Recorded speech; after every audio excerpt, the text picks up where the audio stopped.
الحمد للہ وکفیٰ وسلام علی عبادہ الذین اصطفیٰ اما بعد فاعوذ باللہ من الشیطان الرجیم بسم اللہ الرحمن الرحیم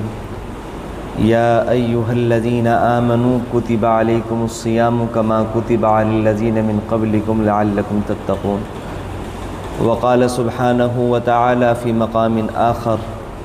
والذین جاہدوا فینا لنہدینہم سبلنا وَإِنَّ اللَّهَ لَمَعَ الْمُحْسِنِينَ صدق اللہ العظیم وقد قال النبی صلی اللہ علیہ وسلم من تقرب الی شبرا تقربت الیہ ذراعا ومن تقرب الی ذراعا تقربت الیہ باعا ومن اتانی یمشی اتیتہ ہرولہ او کما قال علیہ الصلاۃ والسلام اللہم صلی علی سیدنا محمد وعلی آل سیدنا محمد وبارک وسلم صلی اللہ علی النبی الامی صلی اللہ علی النبی الامی واجب الاحترام بزرگوں، قابل قدر دینی ایمانی بھائیوں اور بہت ہی عزت و احترام کے مستحق دور بیٹھی سن رہی عزیز ماں اور بہنوں، میں نے آپ حضرات کے سامنے جو حدیث تلاوت کی ہے وہ حدیث قدسی کہلاتی ہے۔ حدیث قدسی وہ حدیث ہوتی ہے کہ جس میں اللہ تعالیٰ کا کلام اللہ کے نبی صلی اللہ علیہ وسلم اللہ تعالیٰ کی طرف ہی نسبت کرتے ہوئے بیان فرماتے ہیں۔ فرق اتنا ہوتا ہے کہ حدیث قدسی قرآن کریم میں شامل نہیں ہوتی، باقی وہ اللہ تعالیٰ کا کلام ہوتی ہے۔ ایسی حدیثوں کا مقام کچھ نرالا ہوتا ہے۔ اس میں اللہ تعالیٰ نے اپنے نبی کے ذریعے سے یہ بات بیان کروائی کہ جو بندہ مجھ سے ایک بالش قریب ہوتا ہے، قریب ہونے کی کوشش کرتا ہے، تو میں اس سے ایک ہاتھ قریب ہو جاتا ہوں۔ کیا فرما رہے ہیں اللہ تعالیٰ کہ جو بندہ مجھ سے ایک بالش قریب ہونے کی کوشش کرتا ہے تو میں اس سے ایک ہاتھ قریب ہوتا ہوں، اور جو بندہ مجھ سے ایک ہاتھ قریب ہونے کی کوشش کرتا ہے تو میں اس سے دو کھلے ہوئے ہاتھ قریب ہوتا ہوں۔ ومن اتانی یمشی اتیتہ ہرولہ، اور جو میرے پاس چل کر آتا ہے میں اس کے پاس دوڑ کر آتا ہوں۔ اب آپ اندازہ کیجئے اللہ تعالیٰ نے اللہ کے نبی صلی اللہ علیہ وسلم سے کیا بات بیان فرمائی ہے، کتنی عظیم الشان نعمت ہے اللہ تعالیٰ کی، اور یہ اللہ تعالیٰ کا کتنا بڑا احسان ہے کہ اگر کوئی بندہ اللہ تعالیٰ کے قریب ہونا چاہتا ہے تو نہ یہ کہ اللہ تعالیٰ کی طرف سے اجازت ہوتی ہے، بلکہ اللہ تعالیٰ اس کی طلب سے زیادہ اور اس کی کوشش سے زیادہ اس کے قریب خود ہو جاتے ہیں۔ نہیں تو اگر اللہ تعالیٰ کا یہ معاملہ نہ ہوتا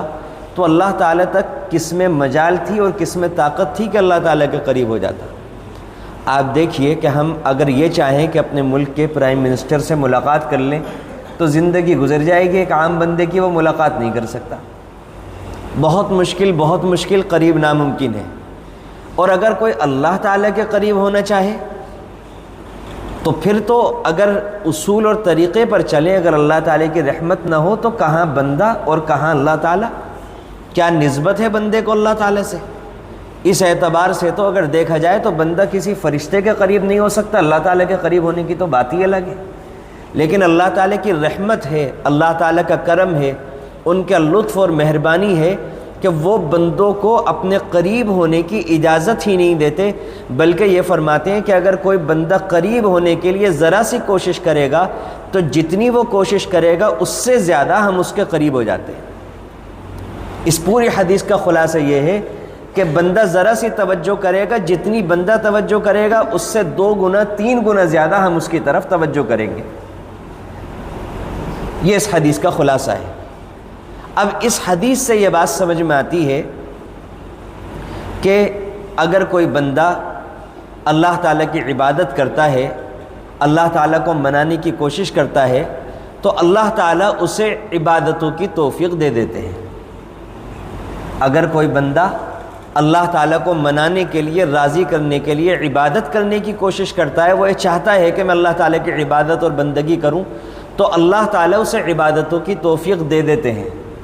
یہ اس حدیث کا مطلب ہوا۔ اب اس پر غور کر لیں ہم کہ ہم میں سے اکثریت ان لوگوں کی ہے کہ جو سال کے 11 مہینے میں نمازیں نہیں پڑھ پاتے، لیکن آپ دیکھیے کہ رمضان المبارک کا جب مہینہ آتا ہے تو اللہ کے فضل و کرم سے وہ لوگ کہ جو سال کے 11 مہینے میں نمازیں نہیں پڑھتے وہ خوب ذوق و شوق کے ساتھ مسجدوں میں آتے ہیں، 5 وقت کی نمازیں بھی پڑھتے ہیں اور اسی کے ساتھ تراویح کی 20 رکعت نمازیں بھی ادا کر لیتے ہیں،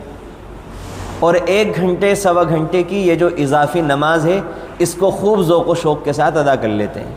صبح کے وقت اٹھنا سال کے 11 مہینے میں ایک عام بندے کے لیے بہت مشکل ہوتا ہے، تہجد کی نماز پڑھنا، صبح کے وقت میں بیدار ہونا نماز سے پہلے، لیکن آپ دیکھیے رمضان المبارک کے مہینے میں اللہ تعالیٰ صبح کے وقت اٹھنا، صبح کے وقت تہجد کی نماز پڑھنا، صبح کے وقت مناجات کرنا، ذکر کرنا، دعا کرنا، مسجد میں نماز سے بہت پہلے آ جانا، یہ ساری کے سارے کام اللہ تعالیٰ آسان فرما دیتے۔ کیونکہ رمضان المبارک کے آنے سے پہلے ہی تمام بندوں کی ذہن سازی ہو جاتی ہے اور تمام بندے اور بندیاں اپنے دل کے اندر یہ سوچ لیتے ہیں کہ رمضان کا مہینہ آ رہا ہے تو رمضان کے مہینے میں ہمیں نمازیں پڑھنی ہیں، رمضان کے مہینے میں ہمیں تراویح کی نماز پڑھنی ہے، رمضان کے مہینے میں ہمیں صبح تہجد کے وقت میں اٹھنا ہے، صبح ہمیں سحری کھانی ہے، صبح تہجد کے نوافل پڑھنے ہیں، صبح ہمیں اللہ تعالیٰ سے گڑ گڑا کر دعائیں مانگنی ہیں۔ تو جب بندہ ارادہ کر لیتا ہے تو ارادہ کرنے کے بعد اللہ کی رحمت متوجہ ہو جاتی ہے۔ جتنا بندہ اللہ کی طرف متوجہ نہیں ہوتا اس سے کئی گنا زیادہ اللہ کی رحمت اس کی طرف متوجہ ہوتی ہے اور اللہ کی رحمت ہم سے یہ کام کروا دیتی ہے۔ اس حدیث کے ذریعے سے سمجھانا یہ مقصد ہے کہ اس کائنات کے اندر جو کچھ ہوتا ہے حتیٰ کہ یہ جو ہاتھ اٹھایا جا رہا ہے آپ کے سامنے، جو میں نے ہاتھ اٹھایا تو دیکھنے کے اندر یہ سمجھ میں آتا ہے کہ یہ ہاتھ اٹھانا میرا فعل ہے، میں نے ارادہ کیا ہاتھ اٹھ گیا، لیکن یہ میرا فعل نہیں ہے، در حقیقت یہ اللہ تعالیٰ کا فعل ہے، ارادہ اس عاجز نے کیا اور حکم اللہ کا ہوا، اس وجہ سے یہ ہاتھ اٹھ گیا۔ اسی لیے ایک وقت ایسا بھی انسان پر آتا ہے کہ انسان صحیح سالم بھی ہوتا ہے اور ہاتھ اٹھانے کا ارادہ بھی کرتا ہے لیکن اللہ کا حکم نہیں ہوتا تو ہاتھ نہیں اٹھ پاتا، اللہ کی طرف سے وہ قوت سلب ہو جاتی ہے۔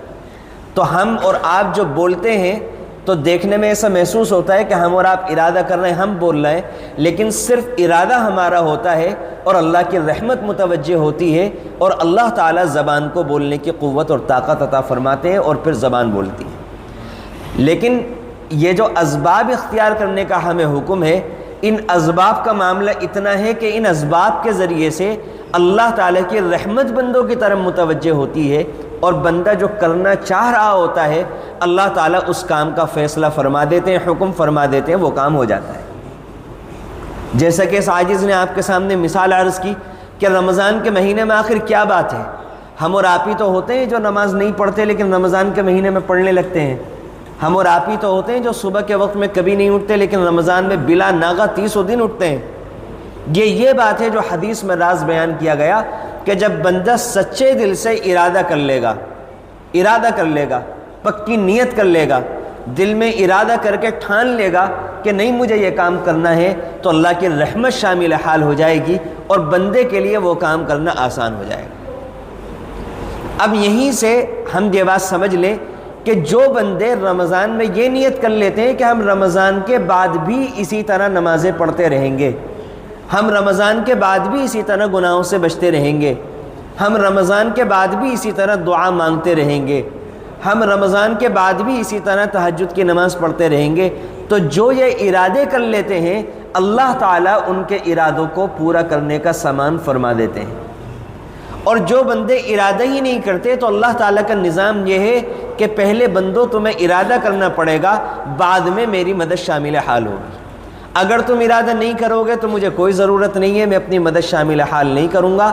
اچھا یا برا کوئی بھی کام کرنا ہے پہلے تم ارادہ کرو، پھر اس کے بعد میں اپنی مدد شامل حال کروں۔ آپ دیکھ لیجئے کہ رمضان المبارک کا مہینہ جیسے جیسے ختم ہوتا جاتا ہے تو مسجد سے نمازی کم ہوتے جاتے ہیں۔ وجہ وہی ہے کہ شروع میں انہوں نے ارادہ کیا، اللہ نے توفیق دے دی، بعد میں انہوں نے ارادہ کہیں اور کا کیا، تو اب آج آپ دیکھ لیجئے کہ پوری گلی کے اندر کتنی آبادی ہوگی، لیکن آپ تراویح کے اندر آ کر کے دیکھیں گے تو مشکل سے آپ کو 2 صف یا 2.5 صف مسجد کے اندر تراویح کی نماز میں پڑھنے والوں کی نظر آئے گی۔ باقی کہیں اور تراویح ہو نہیں رہی، سب جگہ جہاں جہاں حفاظ کا قرآن کریم ہو رہے تھے اکثر مکمل ہو چکے۔ اب لوگ کہاں پر ہیں؟ اب لوگ آپ کو ملیں گے بازاروں کے اندر، کھانے کے ہوٹلوں کے اندر، سڑکوں کے اوپر باتیں کرتے ہوئے، گھومتے ہوئے، پھرتے ہوئے، ہنسی مذاق ٹھٹے کرتے ہوئے، گلیوں میں ٹائم پاس کرتے ہوئے، دوستوں کے ساتھ کھڑے ہوئے۔ وہاں کھڑا ہونا منظور ہے، لیکن اللہ کے سامنے کھڑا ہونا منظور نہیں ہے۔ یہاں پر کھڑا ہوتے ہوئے انسان کی ٹانگوں میں درد ہوتا ہے اور اسے تکلیف اور مشقت محسوس ہوتی ہے۔ شروع میں ارادہ کیا تھا، اللہ تعالیٰ نے آسان فرما دیا تھا۔ اب ارادہ نہیں کیا، اب ارادہ وہاں کا کیا، اللہ تعالیٰ نے اس طرف جانے دیا۔ جو بندہ جس طرح کا ارادہ کرے گا، قرآن کریم میں سورۃ اللیل میں اللہ تعالیٰ نے یہی بیان فرمایا فَسَنُيَسِّرُهُ لِلْيُسْرَىٰ، اور آگے فرمایا فَسَنُيَسِّرُهُ لِلْعُسْرَىٰ، کہ جو دین پر عمل کرنا چاہے گا تو اس کے لیے ہم دین پر عمل کرنا آسان فرما دیں گے، اور جو دین پر عمل نہ کرنا چاہے گا تو ہم اس کے لیے وہ آسان کر دیں گے۔ یعنی اگر کوئی رمضان المبارک کے اخیر عشرے کے اندر شب قدر کی قدر نہ کرنا چاہے اور تنہائی میں یا مسجد میں کہیں پر وہ یہ چاہے کہ میں اللہ کی عبادت نہ کروں، میں تو بازاروں میں پھروں گا، تو اللہ تعالیٰ اس کو کوئی پابند نہیں کرتے۔ اللہ تعالیٰ کا کوئی جبری زبردستی کا نظام نہیں ہے کہ اللہ تعالیٰ کھینچ کر اس کو لائیں گے، نہیں۔ اللہ تعالیٰ نے دنیا میں اختیار دیا ہے کہ اپنے ارادے کی طاقت کا استعمال کر کے جو چاہے کرو۔ ہم نے دونوں راستوں کا انجام بتا دیا۔ اب اگر کوئی بازاروں میں جانا چاہتا ہے تو اس کے لیے شیطان بازار میں جانا ہی اس کے لیے خوشنما بنا دیتا ہے، اور اس کے پاس 10 دلائل 10 باتیں ہوتی ہیں، اور وہ 10 طریقے کی باتیں کر سکتا ہے، اور وہ اپنا وقت وہاں پر پورا کر لیتا ہے۔ اور جو بندے اس طرف متوجہ ہوتے ہیں اللہ تعالیٰ انہیں وہاں کی توفیق دے دیتے ہیں۔ تو ہمیں یہ بات اپنے ذہن میں، یہ مضمون اچھی طرح بٹھا لینا چاہیے کہ اللہ تعالیٰ زبردستی کسی کو ہدایت نہیں دیتے، یہ اللہ کا نظام نہیں ہے، یہ اللہ کی سنت نہیں ہے، یہ اللہ کا طریقہ نہیں ہے۔ اللہ تعالیٰ کبھی بھی کسی کو زبردستی نیک نہیں بناتے، کیونکہ نیک بننا اللہ تعالیٰ کی ضرورت نہیں ہے، لوگوں کا نیک بننا یہ بندوں کی ضرورت ہے کہ ہم نیک بنیں۔ اللہ تعالیٰ کی ضرورت نہیں ہے کہ بندے گناہوں سے بچیں، بندوں کی ضرورت ہے کہ وہ گناہوں سے بچیں۔ اللہ تعالیٰ کی ضرورت نہیں ہے کہ بندے اللہ کی عبادت کریں، بندوں کی ضرورت ہے کہ وہ اللہ تعالیٰ کی عبادت کریں۔ اللہ تعالیٰ کی ضرورت نہیں ہے کہ بندے اللہ تعالیٰ کا شکر کریں، بندوں کی ضرورت ہے کہ اللہ تعالیٰ کا شکر ادا کریں۔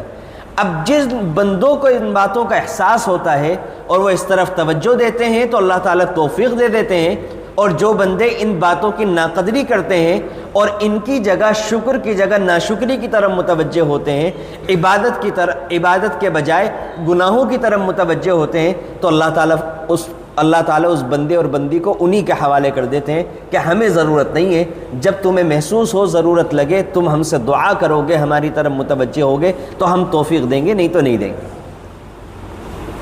یہ اللہ کا نظام ہے۔ اسی وجہ سے آپ دیکھ لیجئے کہ رمضان المبارک کے مہینے کے اندر ایک بندہ روزہ رکھتا ہے، اب روزہ رکھنے کے بعد اس نے بازار میں مشقت اٹھائی، کام کیا، خواتین نے کچن میں کام کیا، اس کے نتیجے میں پیاس لگنے لگی، بھوک لگنے لگی۔ اب گھر کے اندر کوئی بھی نہیں ہے، کوئی دیکھنے والا نہیں ہے، کھانا بھی موجود ہے، لیکن کوئی اللہ کا بندہ یا اللہ کی بندی کھانے کا ایک لقمہ، پانی کا ایک گھونٹ اپنے حلق سے نیچے اتارنے کے لیے تیار نہیں ہوتا۔ وجہ کیا ہے؟ وجہ یہ ہے کہ صبح کے وقت میں، سحری کے وقت میں اس اللہ کے بندے یا اللہ کی بندی نے یہ ارادہ کر لیا تھا کہ آج میں اللہ کی رضا کے لیے بھوکا رہوں گا یا بھوکا رہوں گی، اور اب مجھے بیچ میں کچھ نہیں کھانا۔ تو جب بندے نے یہ ارادہ کر لیا تو اللہ تعالیٰ اس ارادے کو پورا کرنے کی طاقت، قوت اور احساس عطا فرما دیتے ہیں۔ اب کچھ بھی ہو جائے، کوئی لاکھوں روپے کی بھی پیشکش کرے، کوئی ڈرائے دھمکائے بھی، تب بھی اللہ کا بندہ یا اللہ کی بندی اپنا روزہ توڑنے کے لیے تیار نہیں ہوتی۔ یہ وہی والی بات ہے کہ یہاں پر بندے نے ارادہ کیا، اللہ تعالیٰ نے ہمت دے دی، توفیق دے دی۔ اور جہاں بندہ ارادہ نہیں کرتا، رمضان کے بعد گناہوں سے بچنے کا انسان ارادہ نہیں کرتا، اور رمضان میں بھی اگر نہ کرے، بہت سارے اللہ کے بندے روزہ نہیں رکھ رہے، بہت سارے اللہ کے بندے اور بندیاں ایسے ہیں کہ جو سیریل دیکھ رہے ہیں، جو فلمیں دیکھ رہے ہیں، جو گانے گا رہے ہیں، تو اللہ تعالیٰ کا نظام یہ ہے کہ جیسی زندگی کی طرف تم قدم بڑھاؤ گے، ہم زبردستی نہیں کریں گے دنیا میں۔ ہاں ہمارا نظام ہے، ہم نے بتا دیا کہ یہ والی زندگی گزار کے آؤ گے تو اس کا یہ رزلٹ ہے، یہ والی زندگی گزار کر آؤ گے تو اس کا یہ رزلٹ ہے۔ تو اب رمضان کے مہینے میں بندہ گناہوں سے بچنے کا ارادہ کرتا ہے، اللہ تعالیٰ بچا دیتے ہیں۔ رمضان کے بعد اگلے ہی دن، عید کے دن، کتنے سارے نوجوان ایسے ہوتے ہیں جو نامحرموں سے ملنے کی پلاننگ رمضان کے آخری عشرے میں کرتے ہیں کہ عید کے دن ہم فلاں ہوٹل میں ملیں گے، فلاں جگہ پر ملیں گے، اور بعض اللہ کے بندے اور بندیاں زنا تک کی پلاننگ کرتے ہیں اور رمضان کے آخر عشرے میں ہوٹلوں کی بکنگ کرتے ہیں کہ ہمیں عید کے دن وہاں پر زنا کاری کرنی ہے جا کر کے۔ تو اللہ تعالیٰ کا نظام یہ ہے کہ اللہ تعالیٰ دنیا میں سزا نہیں دیتے، عام طور سے اللہ تعالیٰ کا یہ نظام ہے، اللہ تعالیٰ دنیا کے آخرت کے لیے مؤخر کر دیتے ہیں۔ ٹھیک ہے، اگر تمہیں رمضان کے آخر عشرے میں یہ کرنا بہتر لگ رہا ہے تو تم کر لو، باقی جب قیامت کے دن آؤ گے تو تمہیں پتہ چل جائے گا تم نے کیا کرا اور اس کا رزلٹ کس شکل میں ظاہر ہونا ہے۔ تو انسان کو ہر وقت ڈرنا چاہیے کہ کہیں ایسا تو نہیں اللہ تعالیٰ نے میری رسی میرے نفس کے حوالے کر دی ہو، میری باغ ڈور میرے حوالے کر دی ہو، اور شیطان نے مجھے جس زندگی پر مطمئن کیا ہوا ہے یہ اللہ کی طرف سے پھٹکار ہوتی ہے، یہ اللہ کی طرف سے لعنت ہوتی ہے کہ بندہ گناہ کر رہا ہے اور نیکیوں سے محروم ہے، اور گناہ میں مبتلا ہونے کا اسے احساس نہیں رہا، نیکیوں سے محروم ہونے کا اسے احساس ہی نہیں رہا، یہ اللہ کی طرف سے بدترین لعنت اور بدترین پھٹکار ہوتی ہے۔ اللہ تعالیٰ فرماتے ہیں وَالَّذِينَ جَاهَدُوا فِينَا لَنَهْدِيَنَّهُمْ سُبُلَنَا، جو ہمارے راستے میں دین پر عمل کرنے میں محنت کرے گا، کوشش کرے گا، تو ہم اس کے اوپر راستے کھول دیں گے، ہم اسے منزل تک پہنچا دیں گے۔ تو جو بندہ یا بندی یہ چاہتا ہے کہ میں آخرت میں اللہ کی پکڑ سے بچ جاؤں اور اللہ تعالیٰ مجھ سے راضی ہو جائیں، جنت عطا فرما دیں، اور اگر اس کی سچی طلب ہوتی ہے تو وہ اللہ کی فرما برداری کرے گا اور نافرمانی کے قریب نہیں جائے گا، اور اگر سچی طلب نہیں ہوتی، صرف زبانی بات ہوتی ہے، تو پھر اس کی علامت یہ ہے کہ وہ بندہ اللہ کے احکامات پر عمل نہیں کرے گا اور اللہ کی نافرمانیاں کرے گا،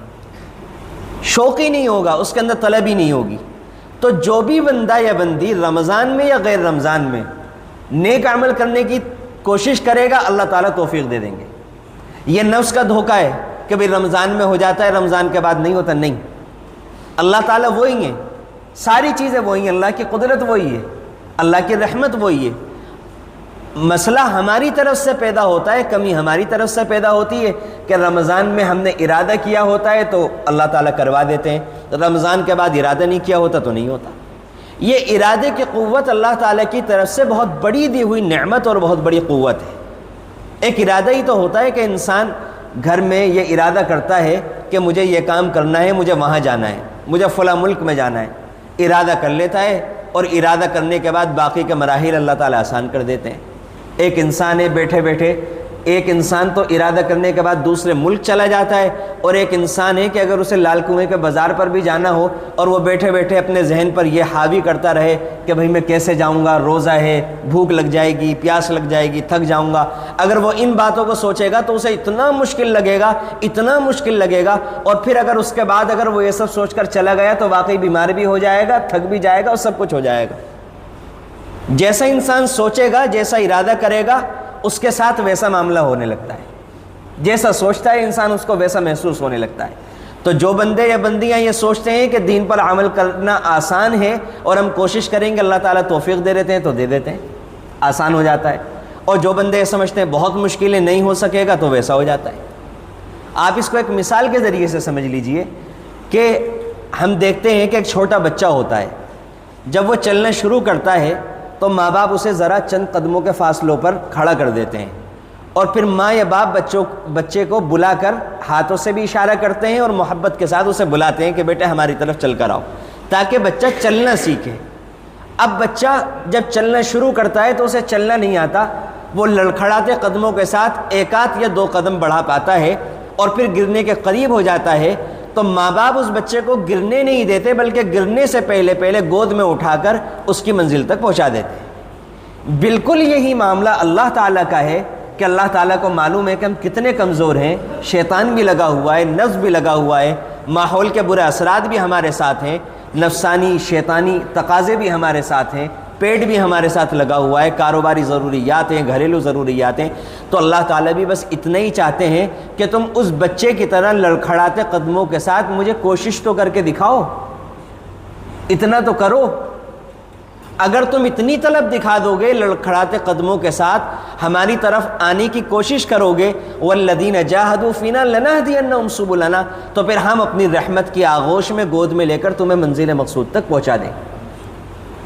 جیسا کہ اس عاجز نے شروع میں عرض کیا کہ سارے کام کرنے والی صرف اور صرف اللہ کی ذات ہے۔ اگر کوئی ذرا بھی نیکی کرتا ہے تو وہ نیکی نہیں کرتا، اللہ تعالیٰ کی توفیق شامل حال ہوتی ہے تو وہ نیکی کرتا ہے۔ ہاں ارادہ بندے کو کرنا پڑے گا، جب تک ارادہ نہیں کرے گا اللہ تعالیٰ توفیق نہیں دیں گے، چاہے وہ گناہ کا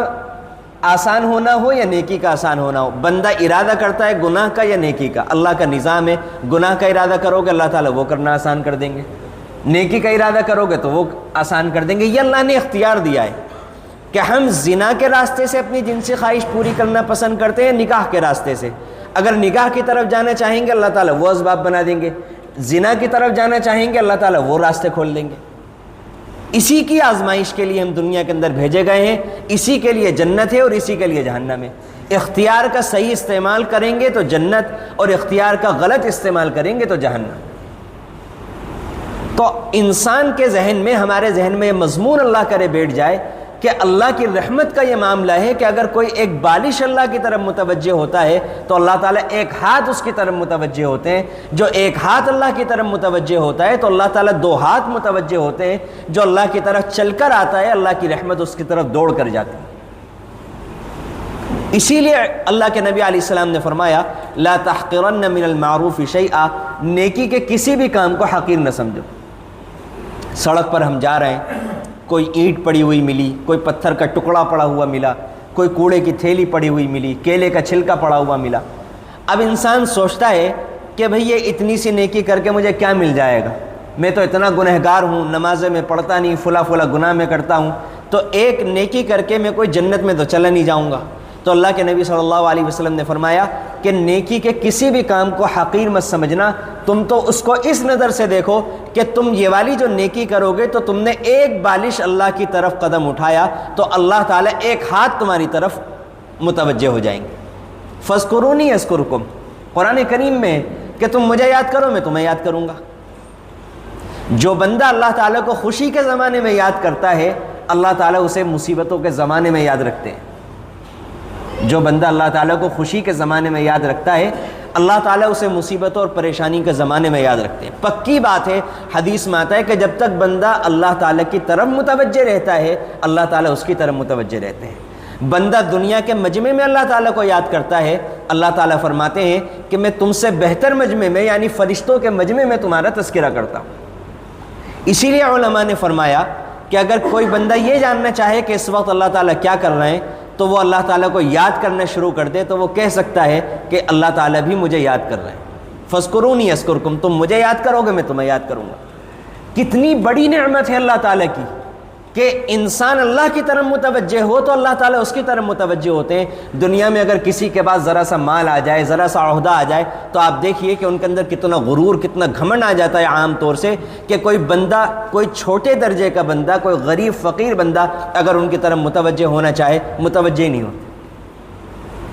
لیکن آپ اللہ کی رحمت دیکھیے کہ اللہ تعالیٰ اتنی بڑی ذات ہونے کے باوجود، جن کی ذات کی بلندی اور عظمت کو ہمارا چھوٹا سا دماغ تصور میں بھی نہیں لا سکتا، ان کا معاملہ یہ ہے کہ بندہ اگر ان کی طرف متوجہ ہوتا ہے، گنہگار سے گنہگار بندہ بھی اگر ان کی طرف متوجہ ہوتا ہے اور اللہ تعالیٰ کو پکارتا ہے تو ایک مرتبہ وہ کہتا ہے یا رب، اور اللہ تعالیٰ 3 مرتبہ جواب دیتے ہیں لبیک یا عبدی، لبیک یا عبدی، لبیک یا عبدی۔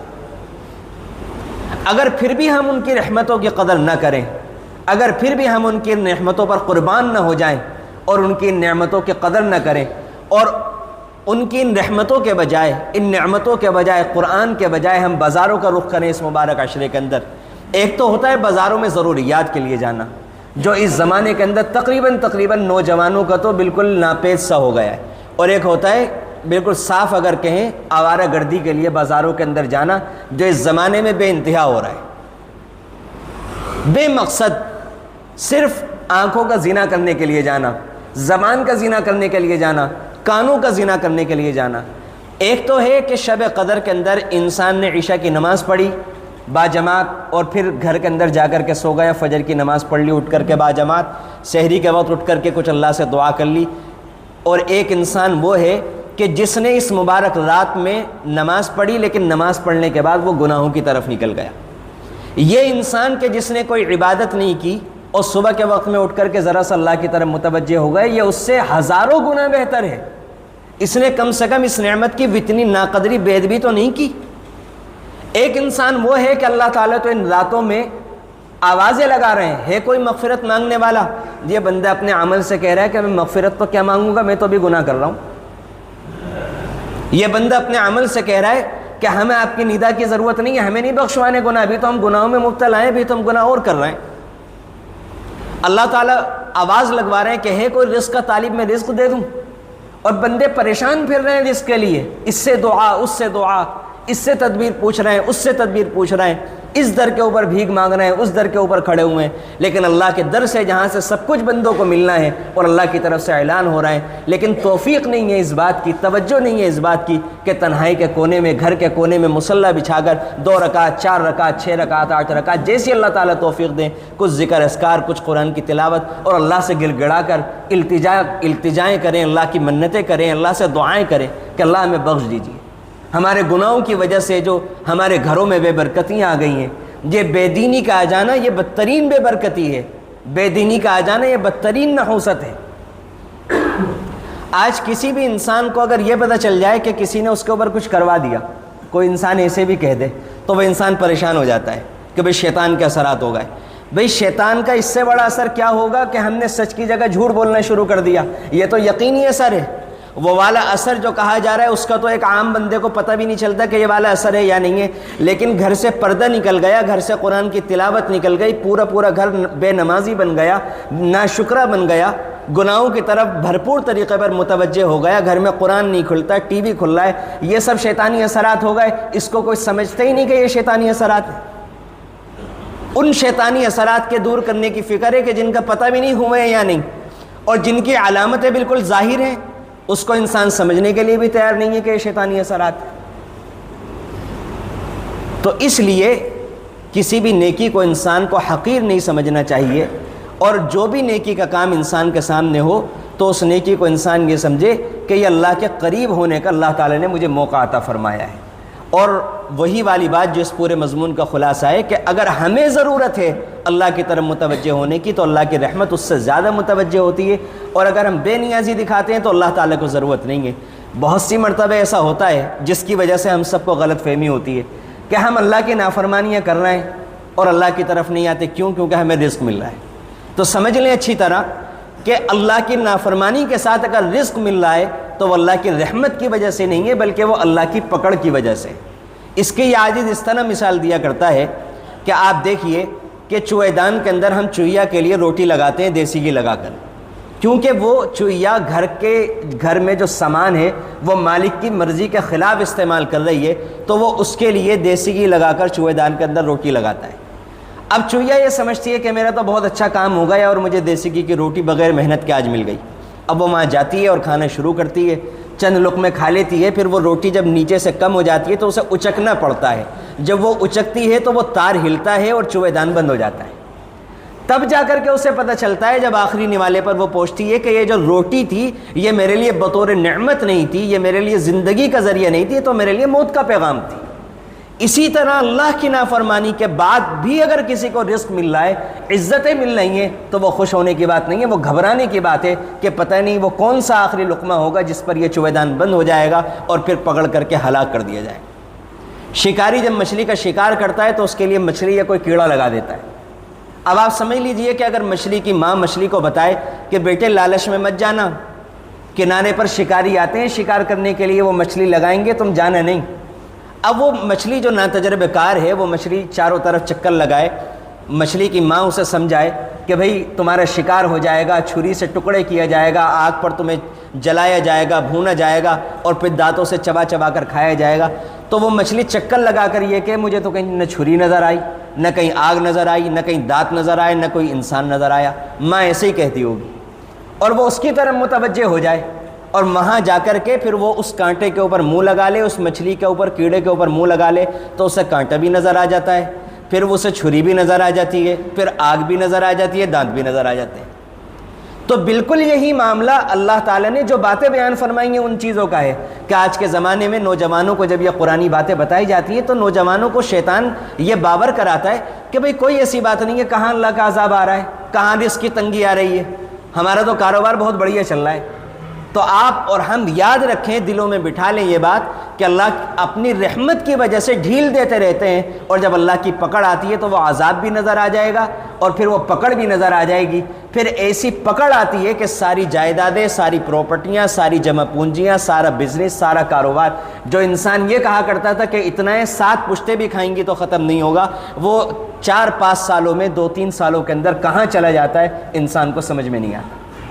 اس لیے وہ حدیث سنا کر اپنی بات کو مکمل کرتے ہیں کہ رمضان کا مہینہ بہت تیزی کے ساتھ رخصت ہو رہا ہے، اور اللہ کے نبی علیہ السلام ایک مرتبہ مسجد نبوی میں ممبر پر تشریف لے جا رہے تھے اور آپ نے آمین کہا، 3 بار آمین کہا۔ صحابہ کرام نے پوچھا کہ اللہ کے نبی آپ ایسا تو نہیں فرماتے تھے، آج کیا معاملہ ہے؟ تو آپ نے فرمایا جبرائیل علیہ السلام آئے تھے، 3 لوگوں کے لیے انہوں نے بد دعا کہی اور میں نے اس پر آمین کہا۔ اس میں ایک وہ شخص تھا کہ جسے رمضان کا مہینہ ملے اور پھر وہ اپنی مغفرت نہ کروا سکے۔ تو اب یہ رمضان کا مہینہ رخصت ہو رہا ہے اور بڑی عبرت کا مقام ہے کہ مسجد سے نمازیوں کی تعداد کم ہوتی جا رہی ہے اور بازار آباد ہو رہے ہیں، مسجد غیر آباد ہو رہی ہیں۔ تو ہمارے گھر کی خواتین بھی توجہ دیں، ہمارے جو ماں باپ ہیں وہ بھی توجہ دیں، وہ خود بھی آئیں مسجدوں کے اندر، نوجوانوں کو بھی بھیجیں اور گھر کے اندر بھی عبادتوں کا اہتمام ہو اور اللہ تعالیٰ سے دعائیں مانگیں، اللہ تعالیٰ سے توبہ استغفار کریں اور رمضان کا مہینہ جانے سے پہلے اپنی مغفرت کروانے کی کوشش کریں، اپنے لیے بھی دعائیں کریں، امت کے لیے بھی دعائیں کریں اور اپنی زندگی بدلنے کے لیے مضبوط فیصلے کریں، اور ہم ارادہ کریں کہ ہم اب واقعی اپنی زندگی بدلیں گے۔ یہی مضمون بیان کیا گیا کہ اگر ہم واقعی ارادہ کریں گے تو اللہ کی مدد شامل حال ہوگی اور اللہ تعالیٰ زندگی بدل دیں گے۔ اللہ تعالیٰ ہم سب کے گناہوں کو معاف فرمائے اور اللہ تعالیٰ ہم سب کو صحیح معنوں میں زندگی بدلنے کا ارادہ کرنے کی توفیق عطا فرمائے اور اپنی رحمت سے ہم سب کے لیے زندگی بدلنا آسان فرمائے۔ آمین۔ وآخر دعوانا الحمدللہ رب العالمین۔